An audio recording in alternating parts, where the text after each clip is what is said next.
So hi there, my name is Matt Brown, and we are part of the Comics and Popular Arts Conference, which is a group of scholars, academics, mainly from the humanities and social sciences. We invite and solicit proposals for presentations on the topics that are covered by DragonCon, and then we subject them to peer review and pitch them to the track heads at DragonCon. I want to thank EFF Track for having us here today. The topic of our presentation is Free as in Speech, the Limits of Politics, Privacy, and Propaganda. Our presenters are Rebecca Hill and Pete Rorabaugh from Kennesaw State University. If you didn't get one of these programs when you came in, I have that lists all the other panels that we're doing at the con, and how to get in touch with us for next year. So I will have some of these up here at the end. So I'm going to turn it over to Rebecca now. All right. Hi. Thanks for coming out. It's exciting to see so many people here. So I'm just going to roll right in, and I apologize largely for reading, but if I stop reading from the paper, I will ramble nervously for much too long. So this is my way to keep on track. All right. So over the last 4 years, I'm sure that many of you have noticed media outlets describing an assault on free speech by leftist students on university campuses, which had reached a point that I would call, in which scholar Jeffrey Sachs also describes as a moral panic. In many cases, what is being described are student protests against invited speakers. But another two elements in addition that people talk about are requests for trigger warnings on syllabuses and a general concern about the idea of the desire for a safe space on campus. This framing is dominant enough that the idea of a safe space has been defined as the opposite of free speech. In a number of articles that I've read in various news media, both liberal and conservative, the concept of safe space is equated with a haven filled with coloring books and puppies where vulnerable students can hide when controversial speakers show up on campus. The phrase is largely understood as a practice also of shielding students from ideas that make them uncomfortable, if it's in the context of a classroom.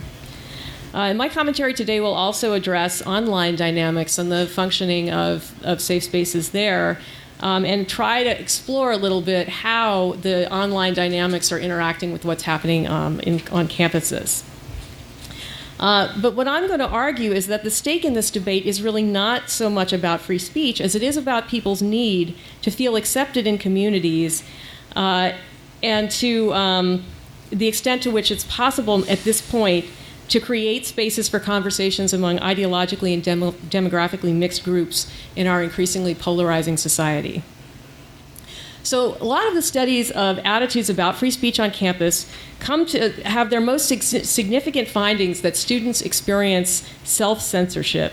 In the words of the study, this was done by FIRE, what others may find offensive makes people think that they should not say what they think. What this is about is then not the same thing as censorship, but about the terms of acceptance in peer culture. Both people on the left and the right say that they engage in self-censorship, and both, interestingly, find that they self-censor less on university campuses than they would in the regular world. And if you think about this for a moment, I'd like you to think about how much you discuss controversial topics in your workplace, or on the checkout line in the grocery store, or perhaps at DragonCon, with people that you don't know. But the dynamic online does have a particular impact on whether people feel they can have conversations about controversial topics in the classroom because they fear being essentially dragged on social media. I now give extensive instructions to students about this so that they don't have this fear that what they say in the classroom will be publicized in order to humiliate them. And this is a fear, again, that is shared by people on the left and the right. I myself have that concern because faculty have increasingly experienced having things that they've said in classrooms or written on Twitter taken out of context, blown up, and fed into a kind of right-wing outrage cycle, which then results in state legislatures taking action, which may in some cases result in people losing their jobs. So that graph there reflects the results of this cycle over the last 2 years, and it may be surprising to people given the emphasis of the conversation about free speech on campus, which has been about left-wing censorship, that the number of people who have actually been fired from jobs in universities is far much greater on the left than it is on the right. And this has to do with things like college fix and campus reform and the kind of Fox News cycle where vulnerable people get their names publicized. Coming out of a more mainstream liberal news institution recently, I'm sure many of you have followed. How many people followed the whole drama with Bret Stephens and the professor recently? No, not too many. So just briefly, a professor, I can't now remember the university. Is it Michigan where the professor is? Does anyone remember? George Washington, thank you. So a professor at George Washington University made a joke about Bret Stephens, comparing him to the bedbugs in the New York Times newsroom. And Stephens wrote an email to the provost of the university and then wrote an article claiming that comparing him to a bedbug meant that the left was turning into the Nazi propaganda arm. So this is an effort to squash left-wing speech and going directly to someone's boss. It also, of course, happens to people who are not famous, and the professor that just went through this was supported by his provost and not fired, and he made a point of saying, partly because he's a man, he's tenured, he's white, he didn't face the kind of reaction that might have happened if he were a contingent faculty member who was just getting paid by the class.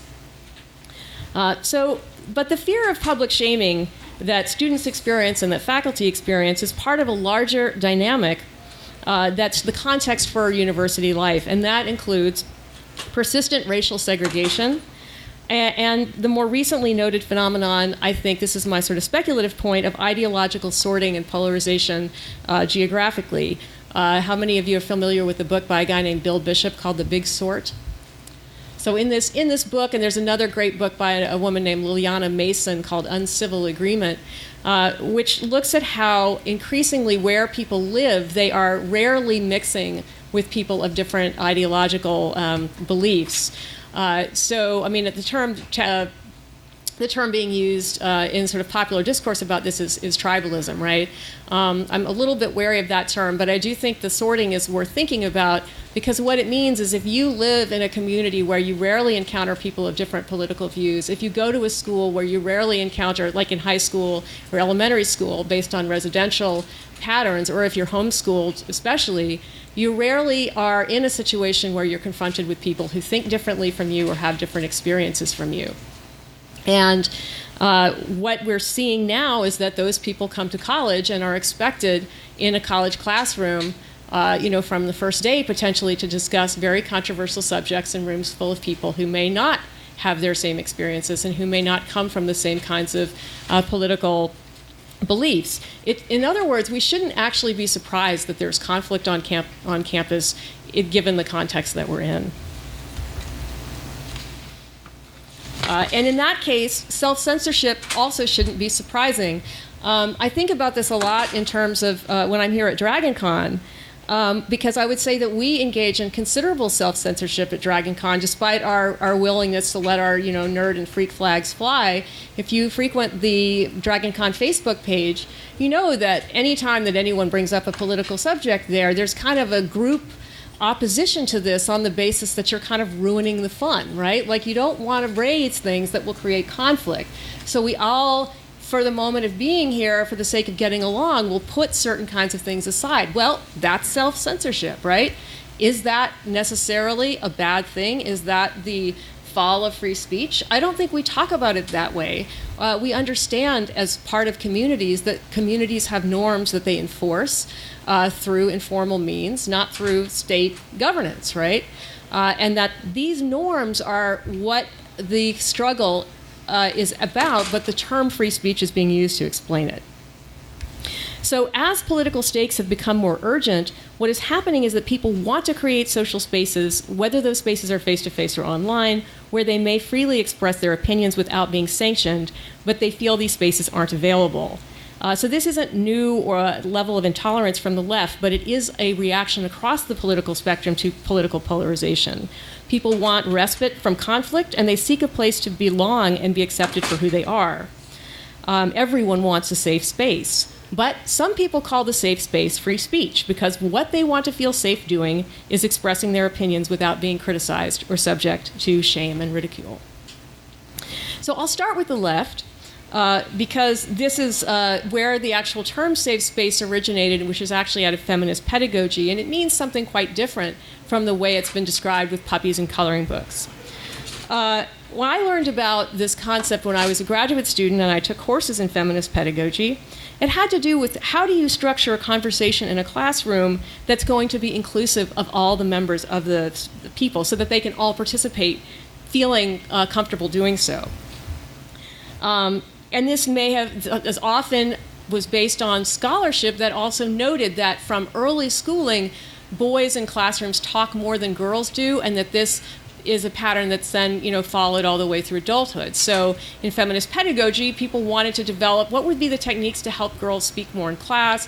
How could you work on gender dynamics in this particular context?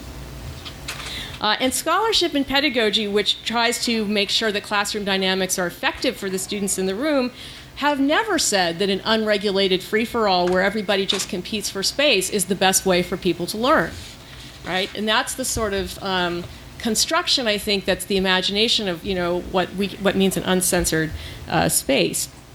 How do you make it? And I'm just going to give two examples. How am I doing on time? Okay. I'm going to give two real-world examples, one from my own experience and another from a friend, about what happens in early childhood when you are in a space where harm can really be done by things that people say. And these are both actually outside the classroom, but they have an impact, right? So I grew up in the South as a secular Jew, and during the time between when I was about 5 and when I was about 10, a handful of times another child would say to me on the playground or after school or on the bus that I was surely going to go to hell and that it was my parents' fault for raising me in the wrong religion. And at the time, I knew that I didn't belong the way that those other kids belonged in that school. And I didn't really feel that there was anything I could do about it. I complained to my mother, and it made a lasting impression on me that caused me as an adult to have a general distrust of Christians, right? I mean, it's not fair, but that's the long-term impact of that. So if I'm in an environment where I'm going to be around a lot of people who are Christian, I may feel anxiety about that.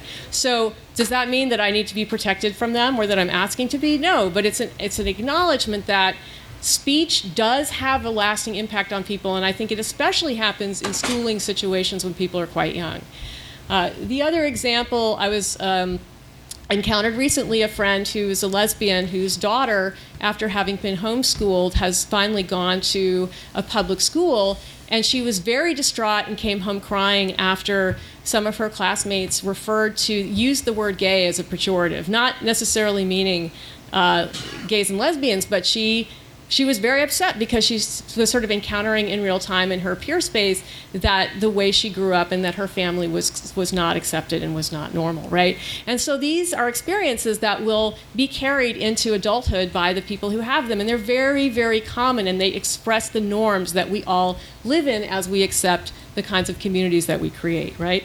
So the whole notion of a safe space is to try to remedy or to come back from those kinds of dynamics, right? So that you might say in a classroom, like, let's not use the word gay as a pejorative when we're having class discussions. That seems like a reasonable thing to ask, right? Those are not unusual, sort of to me, unreasonable requests. But I think that the kind of heightened sensitivity about this stuff right now is making it difficult, in fact, to even set the conditions for having classroom discussions where everyone in the room feels included. My own instructions to create what I hope is a safe space for people to disagree agreeably in my classroom is to not insult people for who they are and to give people the benefit of the doubt, right? Those are the two things that I feel like are preconditions that you need if you're going to have a conversation in a mixed group. All right, so I want to just move forward a little bit in terms of how what we think about these incidents and the way people discuss them as being about safe space, injury, harm, etc. Sometimes I think that on the left, we're in a situation where we're in a community where the vocabulary that people are using is sort of alien to the norm and makes people uncomfortable. And for civil libertarians, which I'm sure people at an EFF panel largely are, it can be particularly alarming to hear people talk about speech as being violent, or to be talking about their vulnerability to speech, because it kind of sets off that red flag about what might happen to restrict speech if this is the context you're setting up. But again, often what's being discussed is the same thing that's being discussed on the right as free speech. So here's an example, a little anecdote from an online community I'm a member of. This is a small feminist community of book nerds who had been part of a corporate-sponsored membership group on Slack. And at one point in the group's history, there were about 150 of us, the moderators of the forum, or the owners of the site, changed the moderation rules. And what they changed the moderation rules to say was that you could no longer say in this conversation group, Republicans suck, or, why are men, or men are canceled, right? These were jokes that people would make in the forum. And they said, in the interest of people feeling included, you can't say these things anymore. And there was a massive revolt in the Slack, and everybody quit the Slack and formed a new group with their own rules and their own moderation team.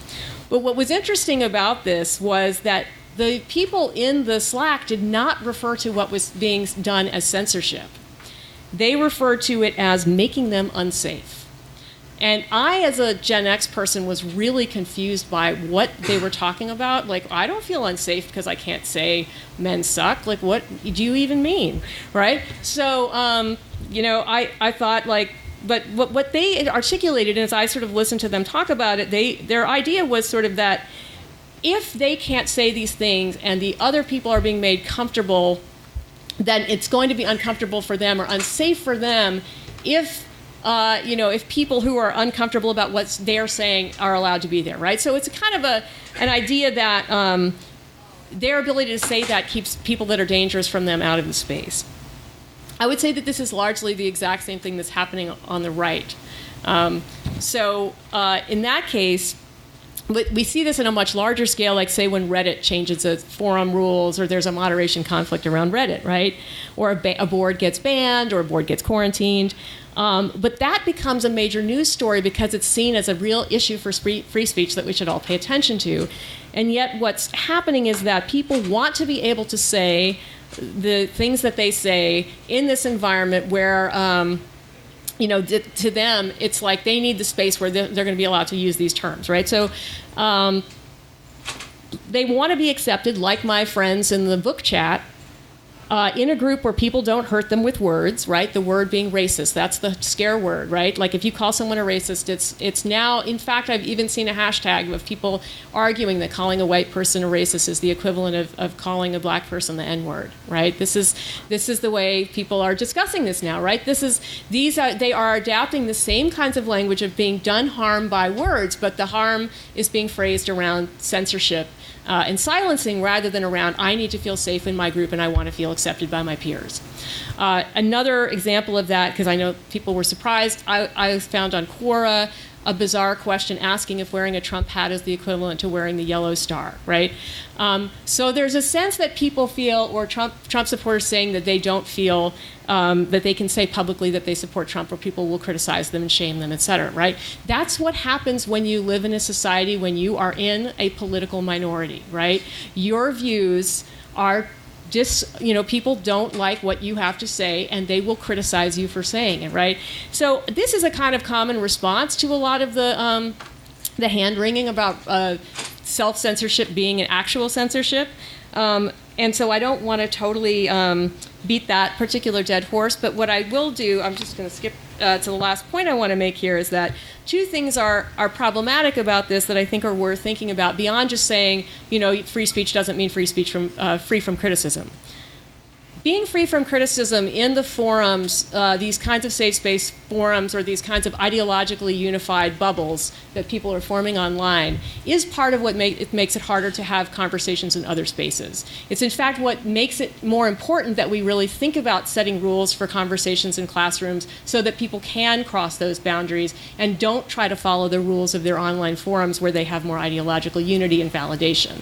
The second thing is that validation on the right is now fueling a cycle of radicalization which is leading to violence, right? So because the terms are terms of aggression, hostility, and exclusion of others, that's what they want to share in that space, spaces like 4chan and 8chan, and there's a rejection of ever showing the kind of vulnerability that's involved when you talk about what a safe space is, right? You don't say, I feel hurt. You say, fuck your feelings, like I can say this word and anybody who doesn't like it has to leave the space, right? So it's a kind of an aggressive, hostile posture that's part of a cycle of radicalization that's going towards a growth in white nationalism out of these forums. And that's, there's now been a massive sociological study which indicates all the different examples of people going from one forum into more radical and more radical ones. And then the final one has to do again with this chart, which is that the way that we're interpreting the free speech discourse from the right in the liberal media has created a way to attack left-wing criticism of the right as if it's censorship by equating self-censorship with censorship. And what that means is that we are in a very Orwellian situation where the discourse of free speech is actually being used to suppress speech on the left. So that's kind of my final point. Obviously, questions after. Thanks, Rebecca.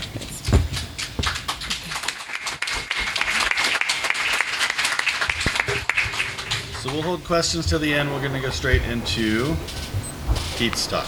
Take it away. Hello. Hi, everybody. My name is Pete Rorabaugh. I teach at Kennesaw State. And while we are going to kind of guard 15, 20 minutes at the end for questions, if I cover anything or I make any references while I'm talking, feel free, and you don't understand what I'm saying or I need to clarify a word for you, feel free to throw up your hand and I'll back up. So I'm going to be talking about research that I'm currently working on as a series of interviews with the group Atlanta Antifascists, or Atlanta Antifa. And we'll just begin with this. So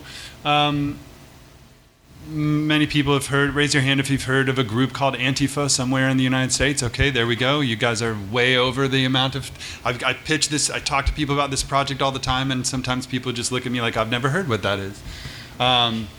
So Antifa, contrary to the beliefs of some people, does not stand for anti-First Amendment, which is how sometimes this group is being framed in the country. But it is an ideological collective of individuals who are fighting or resisting what they believe are fascist politics. And we can trace the roots and the history and the kind of culture and even the design culture of anti-fascist movements in the United States all the way back to kind of the 1930s, 1940s in Europe. But I'm going to talk very specifically about the group that identifies itself as Atlanta Antifascists, and they are here in the city. So this is an example of some posters or literature that Atlanta Antifascists might put up around the city. A lot of times they spring up on college campuses, and because they're kind of sometimes having like territory wars with alt-right sticker campaigns that show up on campuses and put designs or website titles or slogans that are kind of subtly courting alt-right leaning or far-right leaning students into their groups. Antifa members will sometimes go and sticker over those things, and that's how I first had contact with this group. So I became really interested in Antifa for a reason that's different from, I think, why the media is really attending to Antifa right now. And I'm going to put a boundary real quick around what I'm going to be talking about. Everybody who reads a news story about Antifa is usually going to see some street protest. They're going to see somebody masked up.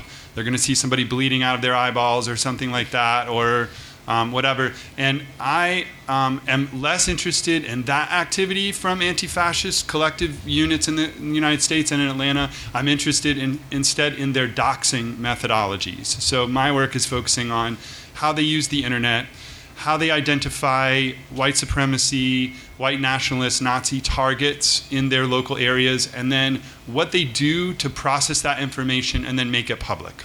So I'm going to kind of break my talk into kind of three buckets.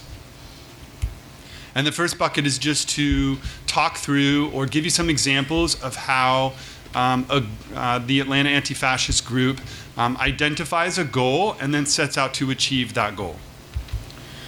This is, I'm going to be showing several screenshots from their website, which, if you want to write it down, if you want to come back and look at it later, it's atlantaantifa.org.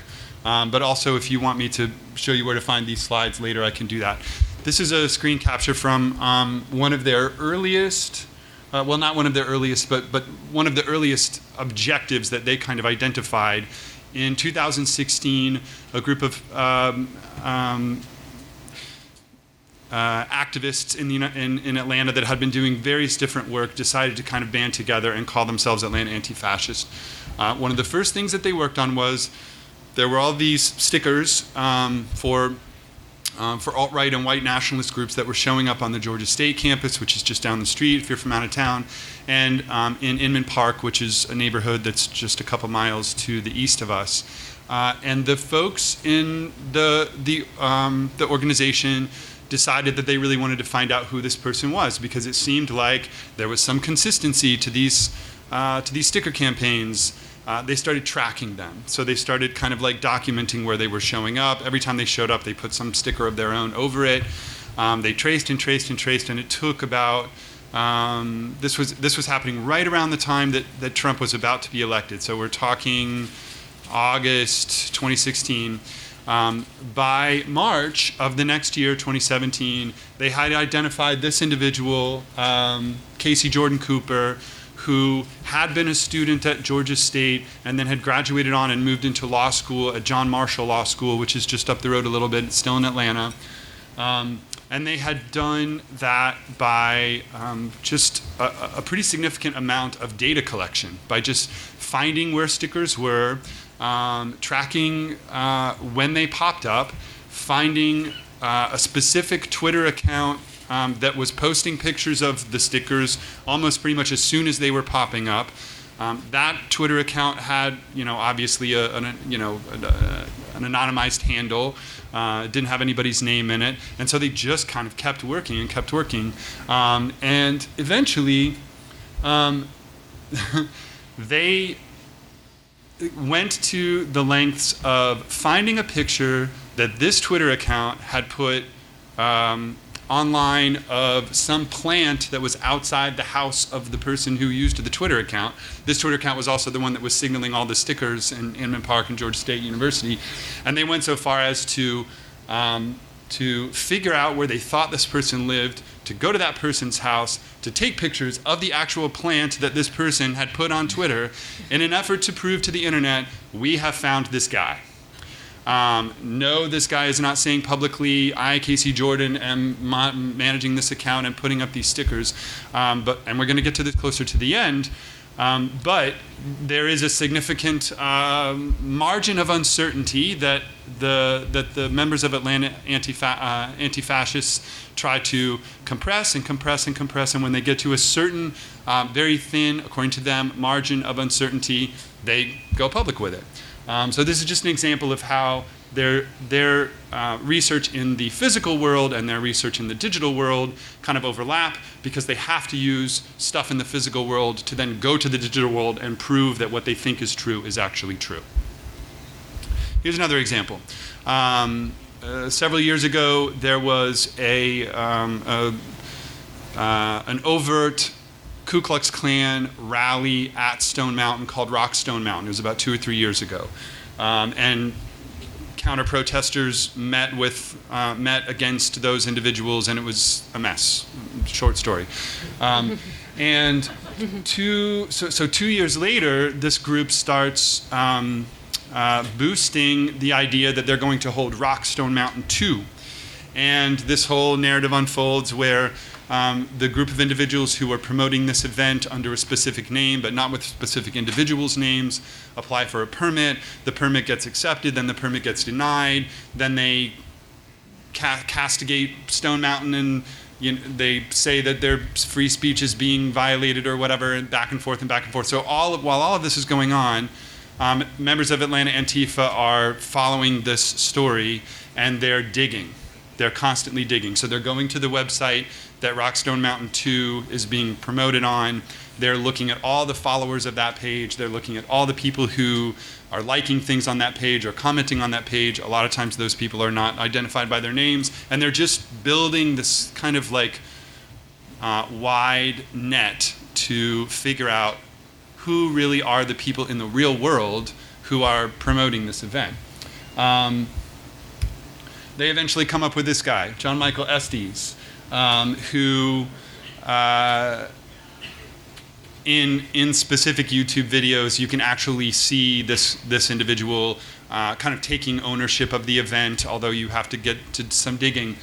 And so Atlanta Antifascists puts this poster together, finds out where this guy lives, and puts this poster on like 25, like street sign corners or whatever within like 3 blocks proximity of where this guy lives.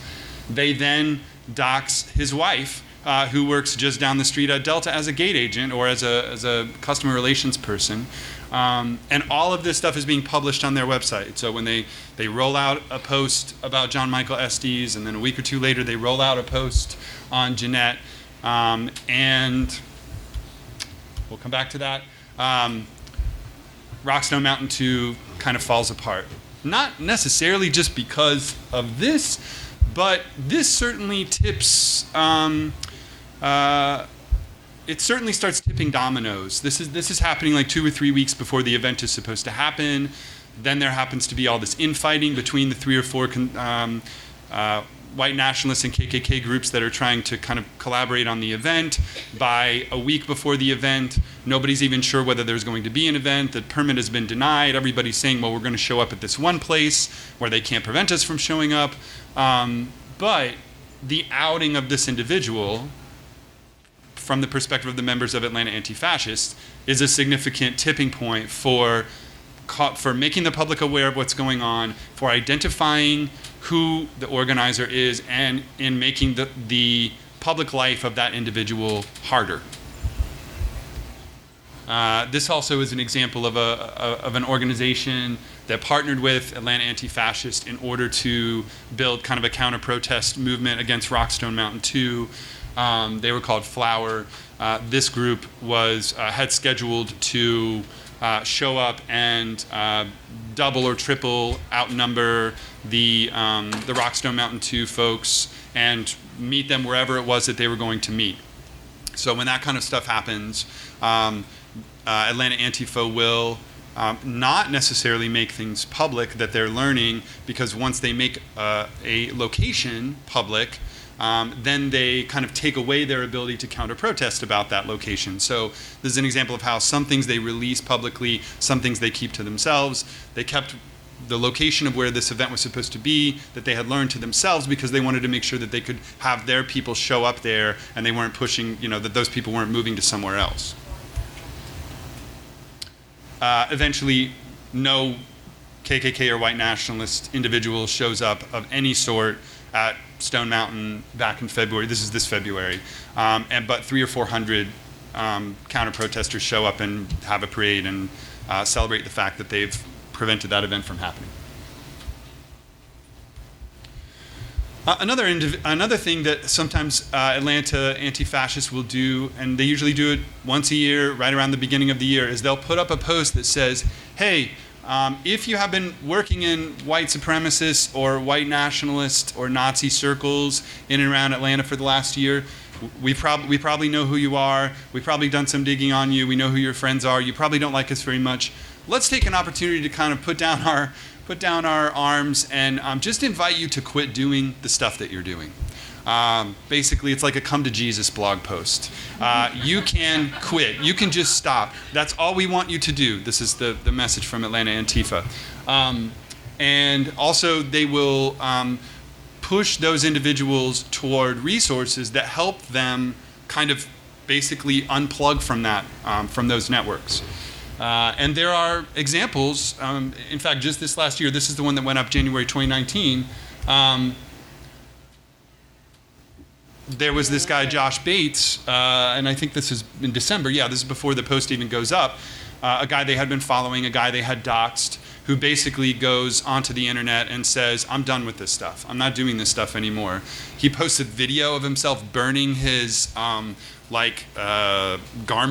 KKK garments, renouncing the ideology. And, the Antifa guys are like, okay, we'll see, sometimes it's just a ploy. But they always signal boost when somebody does stuff like that because they want to say, look, we support, we're not here to do anything except make y'all stop doing what you're doing. So once you stop doing what you're doing, that's great. We'll leave you alone. We're not going to follow you. This was tangentially related. This was an article that was in the New York Times. We're not going to talk about that right now. Okay, I'm going to talk really briefly about the networks that folks in Atlanta Antifa use to collect their data because I am just really interested in finding out how they know what they know. It's difficult information to get to. You can't just go up and knock on the door and say, hi, are you a white nationalist? Can we get you to sign this piece of paper? We'd like to put your name and your face on the internet and try to get you fired from your job. One resource that Antifa units around the country have found a lot of value in is this organization called Unicorn Riot, which is basically like a freelance journalism collective. And recently, 2 or 3 times a year, Unicorn Riot journalists will infiltrate white nationalist or white supremacist platforms, pretending to be those folks, and then they will just start screen grabbing stuff. They'll just take pictures of every board they can go to and all of the communications and everything. And then Unicorn Riot basically does these massive data dumps on the internet. They'll, on their site or somewhere else, either back channeling it or doing it publicly. They'll just dump all of that stuff, all of those pictures. And they know by now, because of the partnerships that they have with other Antifa collectives, that the Antifa folks are just going to comb through that data, and they're going to use it to the extent that it connects with database data points that they already have. So Unicorn Riot is not saying we understand any of this data. It's just saying we have it. They drop it. Rose City and Oakland and Atlanta and all the groups kind of comb through it. They kind of start splitting it up, and then they start saying, oh yeah, this is a guy that we've been following. Oh yeah, this is a group that probably is operating near our area. And so then they just start using that data to identify people. This is an example of how data arrives at the doorstep of Atlanta Antifascists without them having to collect that data, which would be a whole other hours and hours long project. Torch Network is a kind of like the public organizing space for anti-fascist movements in the United States. So most of the Antifa crews around the country belong either publicly or confidentially to Torch, and Torch boosts their signal. Torch shows when anti-fascist units have done things like if Atlanta Antifa publishes something on its website, sometimes Torch will pick it up and also put it on theirs. So they're kind of spreading the information around. It's Going Down. Has anybody ever heard of It's Going Down before? Okay, cool. It's Going Down is basically like CNN for anarchists in the United States. They are covering and slanted towards anarchist politics in the United States, and that's a whole other thing to get into, but there's a lot of overlap between anarchist political leanings and Antifa Antifa methodologies. So it's going down as another place that sometimes will send out information from Antifa units or give them information that they've learned. And finally, this is an interesting not partnership, but an interesting alliance. The SPLC, the Southern Poverty Law Center, does a whole bunch of work around identifying hate groups. There's a weird, interesting tension between Antifa units now and the SPLC, because sometimes the SPLC is going right up to the line of saying, Antifa, you are yourself a hate group. And the current administration, of course, has some relationship to that that kind of claim as well. But it is true that that Atlanta Antifascists have used research that's published on SPLC to identify people. For instance, there's this individual that has bought up a whole bunch of land in and around the Atlanta area in an overt attempt to gentrify working class neighborhoods where mostly people of color live, and in order to kick those individuals out on purpose. Like this is like aware gentrification. Like, I'm not doing it by accident. Like, I'm intentionally trying to take over this neighborhood. And that individual was covered by, a couple of years ago, by some articles on SPLC, and Atlanta Antifascist group had contributed to some of that data collection and then used some of the stuff that SPLC contained. I'm almost out of time, so I'm just going to say, you may be sitting there saying, thanks, Pete, why is all this information useful? And the only legit answer I can give to that is two. One is, this stuff is really interesting. The choices that these people make are complicated and weird and fraught and timely. And also, I find the more that I kind of get into what they're doing, I find that it presents all kinds of kind of epistemological and rhetorical questions for me in my mind about how these individuals are deciding what is enough. Like, what is enough? How much information do we have before we're able to go public? How okay are we with with clicking send on a WordPress page and realizing 3 days later that that person has lost their job because of that send? What is the line? That's really interesting, in addition to the idea that you basically have a bunch of people who are living regular lives and having regular jobs, and then in their off time, as hobbyists, they're acting like somewhere between a journalistic endeavor and a central intelligence collection endeavor, because they feel like they're doing a job that that the federal or state government has defaulted on and is not doing. And I find all of those ethical problems that they're having to wrestle with, interesting. I'm hoping that my work is going to be able to present some kind of answer on that eventually, but I'm only a year into it, so I'm still meeting with these folks and asking lots of questions. Great. Thanks, Pete.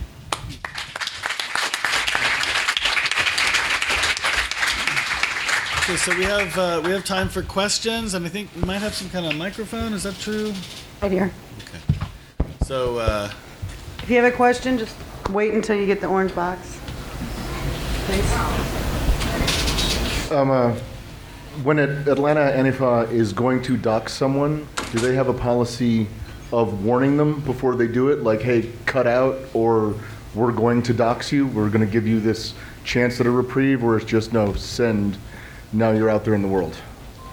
I've heard from them that they've done both of those things, depending on the circumstances. There's not one consistent way that they do that. So, it depends on how successful they feel like the preemptive communication is going to be. Does that make sense? Like, if they feel like the person might fold or might change, then they will let them know, as far as they've told me. But if they're sure that the person is going to double down, then they think it's better to just blast it. So my thing is not so much a question, but an anecdote. So a few years back, backstory, I'm a federal air traffic controller. So we work everyone, we work civilians, political figures, all kinds. A few years back, happened to work Sarah Palin's airplane. She was flying into my airport, and she was not a governor at the time. She was not running for political office, nothing like that. So, cleared her plane to land, told her taxi to rent. That was it. She was done. That's my only interaction with the aircraft. That night I was on my Facebook page at home, not my personal, but like a band page I have. I was on there and said, I work Sarah Palin's playing tonight. I felt like it was hating a crime against region or something like that. I made some kind of snarky comment. I mean, Sarah Palin, not exactly the sharpest tool. Well, someone saw, some guy in the Carolinas saw this statement, and long story short, filed a complaint against the airport against me. And it went from the, he said he was attacking me for on my page. Went to his page and saw the text of what he was writing. That's how I found out that he was doing this. That he was saying air traffic controller at this airport is abusing his position to influence, to endanger people based on his political positions and this and that, and he should be psychologically evaluated and all that. So anyways, he files his complaint, goes to the airport, goes all the way up to the top chain at FAA to the security deal. He launched a 2-month investigation. He goes back to, he's trying to get me fired, long story short, goes to they interview the guy himself, and then they send someone down to interview me. And, of course, they review all the information, and the FAA finally exonerated me from this whole thing, But here's the messed up part. And the guy said, the interviewer asked me, he's like, well, have you ever met this guy? I'm like, no, of course I've never met this guy. I have no idea who he is. He's like, well, he says he met you. I'm like, where? At Dragon Con. Yeah. Yeah. Cautionary tale. Yes. Yeah, Hi. Should we call the Kennesaw Provost now? Maybe. Greetings. So you touched on the topic that a lot of these groups are feeling that the local, state, and federal levels of government don't seem to be able to take action or are defaulting on action. And one thing that was interesting, which was the idea about censorship and the levels of speech that are protected and the levels of actions talking about getting permits for sort of these types of things. Under current precedent law, as my understanding goes, and I could be wrong, I'm not an attorney, the hate speech in most forms, as it's classified like that, would not be protected. And so giving permits for these types of rallies and organizations seems folly at best by local and state level government. How does this work? Like, how are these groups able to accomplish these tasks or still allowed to work inside of the legal boundaries? I will take that one just because I've actually written and published stuff around First Amendment activism.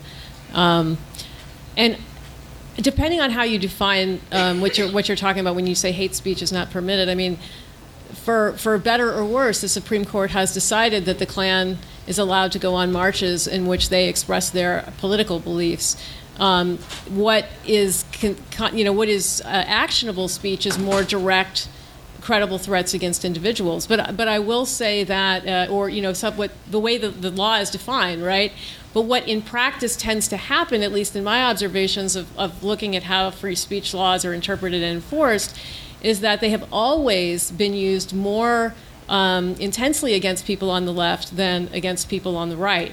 Even if they were originally designed to be used against people on the right. And one of the best examples of that is the Smith Act, which was passed in 1940, which got some liberal support because it was against both communists and neo-Nazis. But it was only, not neo-Nazis, sorry, this is 1940, actual Nazis, right?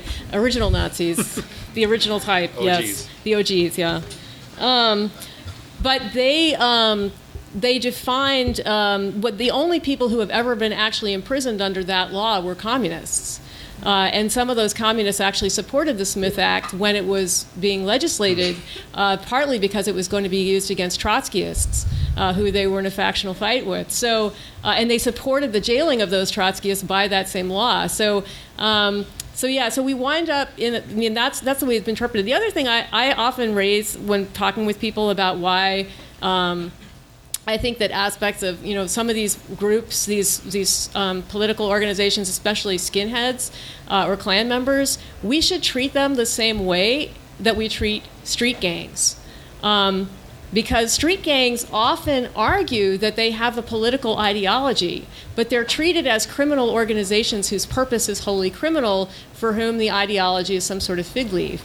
I would say that you could make the same argument about skinheads in large sections of the Klan, that they are in fact not very different in how they function and what their general purposes are from organizations that their whole existence is to perpetuate crime. I mean, for example, meth dealing has become central to large networks of white supremacists.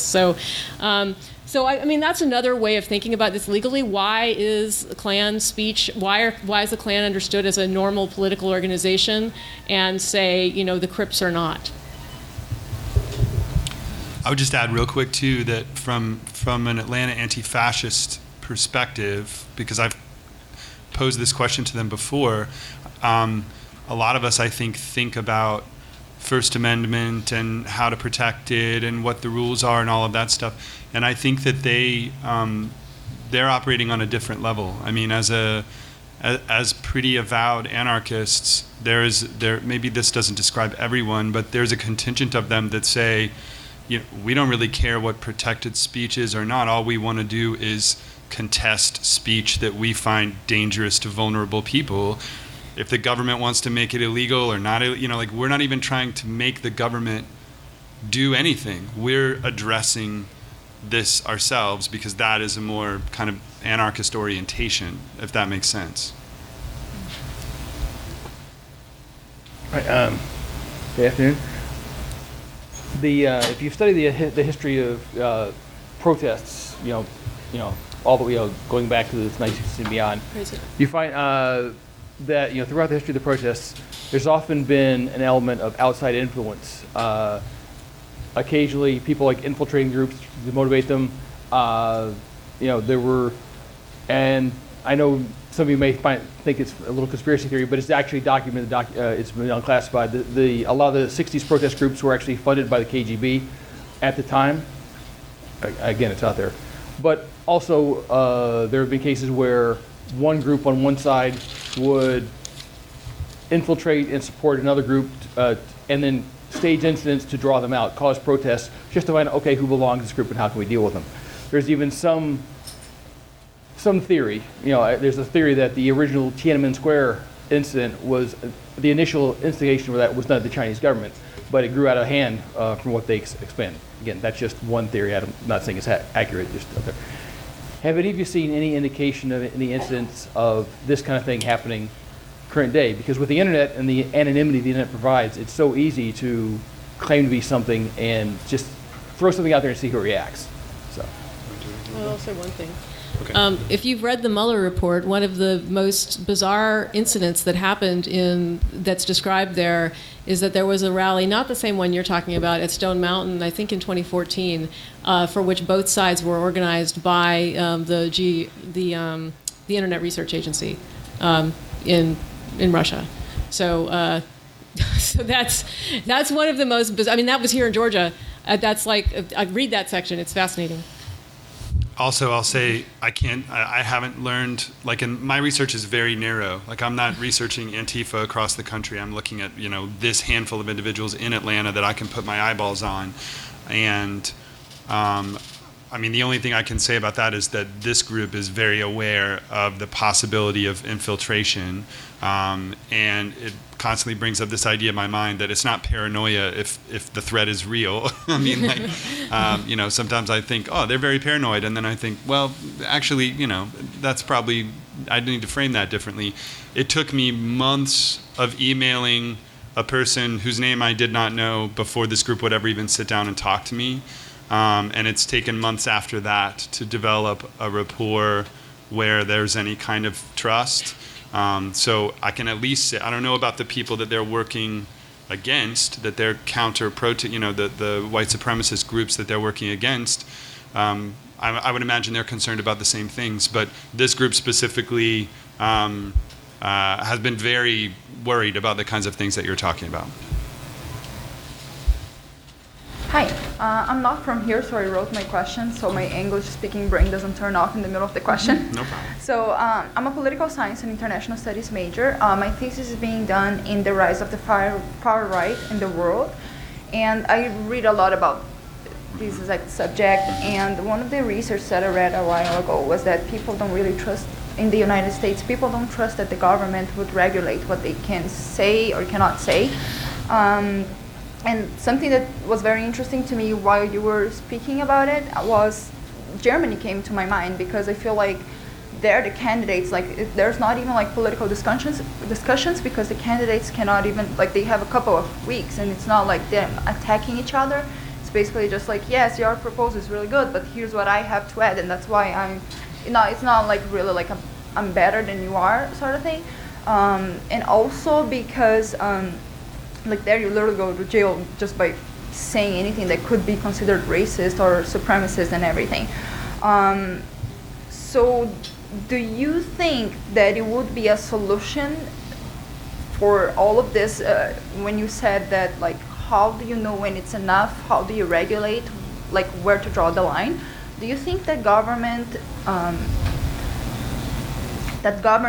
sort of like, not prohibiting, because I feel like it's also very complicated to judge that with the constitution that you guys have here, but do you think that the government would be a solution for that?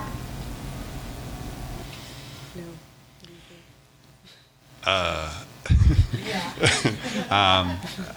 This is an easy question for me to duck, because my research is focused on these individuals, and it doesn't really, like, what I think doesn't really matter. I'm observing them and making assessments about them.